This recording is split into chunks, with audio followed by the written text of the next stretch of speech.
Hi, thanks for watching. Although there are many different ways to generate new customer leads for your business, consumer habits have shifted over the last couple of years because of the pandemic. And I wanted to show you how you can leverage local internet search volume to bring new leads into your website for free. Well, basically at whatever it costs to keep your site live. Now, all these leads will be exclusively coming to you, unlike third-party sites like Angie's and Home Advisor. And so you can see there's value in it, I'm going to show you the amount of traffic and leads coming to your top competitors, so that way you'll know what to expect. So for comparison, I've taken your website along with the top local search results for water damage and mold remediation, which are both Rhode Island restoration. So I'm going to take both of those websites and put them into this tool that I use. And it shows me all the information that Google uses to determine your position in search results. So you can see just briefly by some of the numbers why this company is outranking yours. But let me just touch on what these numbers mean. So as we go through your site, you can see how these changes will affect your ranking. Now, when Google is determining how to rank your website, it's going to use two factors. The first is what's called the authority or trust that it has in your site. This basically boils down to a popularity contest because this authority is gained when other domains or websites refer back to yours and then they create a link called a backlink. And this acts as an endorsement that Google uses to build this trust because others are vouching for you. So to give you a quick example, if say local Channel 12 News did an article on their website for the top 10 best disaster recovery companies in Rhode Island, and in that article, the reader could click on a link and it would bring them to your website. That would be considered one backlink from one referring domain. These backlinks can come from a lot of different sources. There's that press release, blogs, editorials, guest posts. One strong and important type is what's called the citation, and that's where your name, address, and phone number are listed in an online directory. Those include Yelp, Yellow Pages, Better Business Bureau. These directories are always free. It just takes some time to find them, register your business, and then input the information exactly as it's shown in Google. So if we take a look back at these numbers again, you can see based on the number of websites and the number of links that they've created, why Google is trusting them and putting more authority in their website. However, it is more than just the total quantity. Quality has a lot to do with it as well. So we need to make sure that we're finding trustworthy linking partners, things that are relative to your service industry, relative to the area, definitely inside the United States. We want to make sure that we're linking to trustworthy people, so that way that trust flows through the link to your website. Now, the second factor for ranking the site is the content on your page.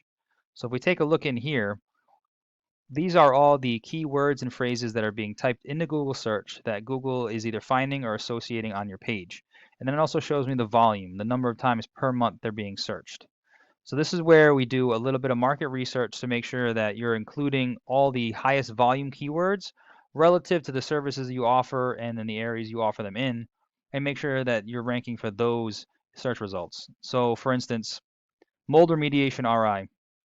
Unfortunately, for some reason you've lost this, but you were at the 41st position, which is going to put you just on the top of the 5th page.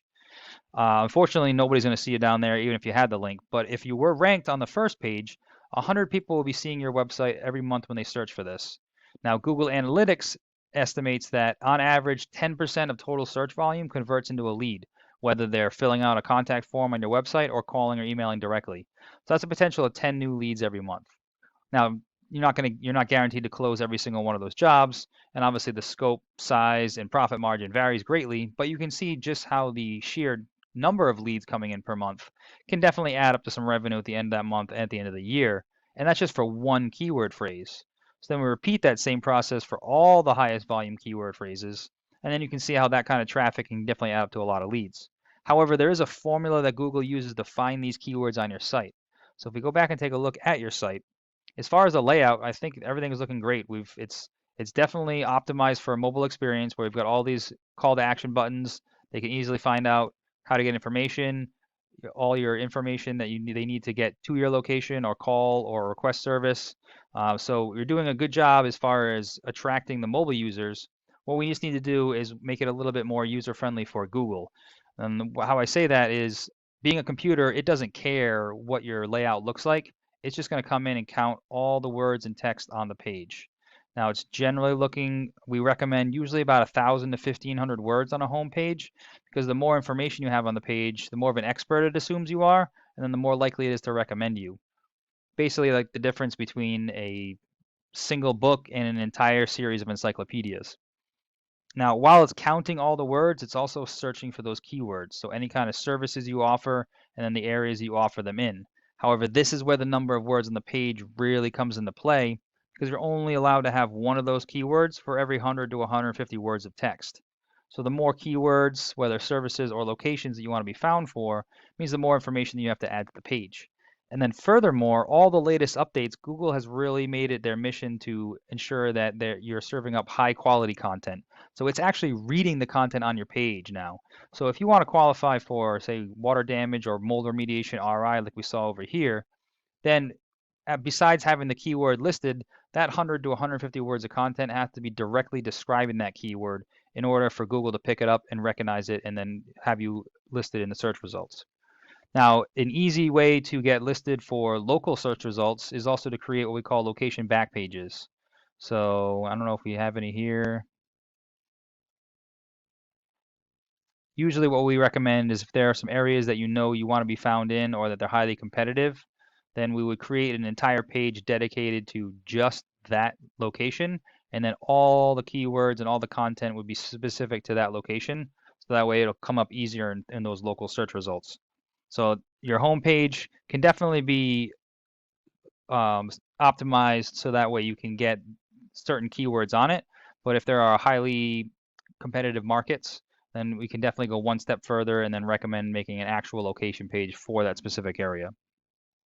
Now, how it would play out in the search results, obviously at the very top here, we're going to have what we call pay-per-click ads. This is great for getting instant traction, but as soon as your ad spend budget is hit, the ad disappears and your entire web presence along with it. So next is what we call the Google Snack Pack or the map section. This is a pretty lucrative area to be in because it's also at the top of the page. And this is your Google business profile. So it's completely free to have one. And there are ways to optimize it to get higher up in this list. We want to make sure that we're filling out as much information as possible. So all the services you offer, hours of operation, trying to get as many reviews as possible. Even your business description, you're allowed 750 characters. Usually recommend trying to put some keywords in there as well. Then you want to get listed in as many directories as possible. You want to have more citations than anybody else on this list. And then Google really rewards activity. So we want to be posting updates and pictures of this profile on a regular basis. And then one step further with the pictures, since Google can't understand what the picture is, it can read the embedded information in the picture. So we actually geotag and locate a longitude and latitude, embed that in every single image so Google can understand your service area. So even though your address might be in Coventry, you can rank easier for search somewhere else because Google understands you had a picture taken from there. So it just helps you, since this is a location-based search being a map. However, underneath that, this is what we call the organic search results. This is where the more authority or trust that Google has in your site, the higher up on the list that you're going to rank. So this is where getting more of those links or referrals from other websites helps you climb and outrank the competition. Regardless of where somebody's searching from, if they type in that keyword and you have the content on your page to back it up and you have enough authority in your page, your site will come up at the top of the list and you'll get all that search volume and those leads coming in. Now, I hope this information was helpful and shows you how you can scale some of your online presence. Please feel free to reach out if you have any questions or if you want me to go into any further details about anything. We could talk about some goals for the business and then I can do some research to find out what it would take for you to reach those. And I always appreciate getting feedback as well, just to find out if information like this was useful for you. So please let me know what you thought. Thanks, and I appreciate your time.